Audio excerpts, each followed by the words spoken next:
মা আজকে কি বানাবা? আজকে নারকেল দিয়ে আর সুজি দিয়ে সন্দেশ বানাবো। তো চলো শুরু করি। হ্যাঁ চলো। আচ্ছা তো কি করতে হবে ফার্স্টে? এবার নারকেলটাকে পুড়িয়ে নেবো।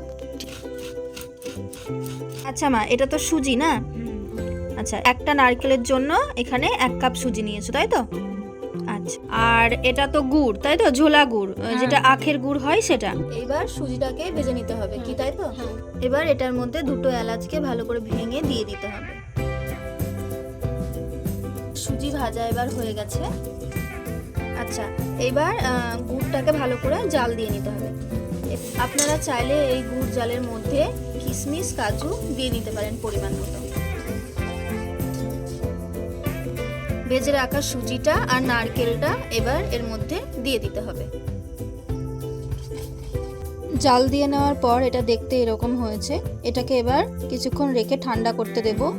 গাইস, তোমরা চাইলে এটাকে পুজোর প্রসাদের মধ্যেও অ্যাড করতে পারো। তো গাইস, এটাকে কিছুক্ষণ রেখে দেওয়ার পর খেলে পরে শক্ত হবে, আরও ভালো লাগবে। কিন্তু আমি তো এখনই খাবো, একবার টেস্ট করব কীরকম। দারুণ গাইস, হেভি লাগছে আমার। তো গাইস, এরকম নিত্য নতুন ভিডিও পেতে আমার চ্যানেলটাকে অবশ্যই সাবস্ক্রাইব করে দিও। ভালো লাগলে লাইক শেয়ার কমেন্ট করতে অবশ্যই ভুলো না। আজকের মতো টাটা, বাই।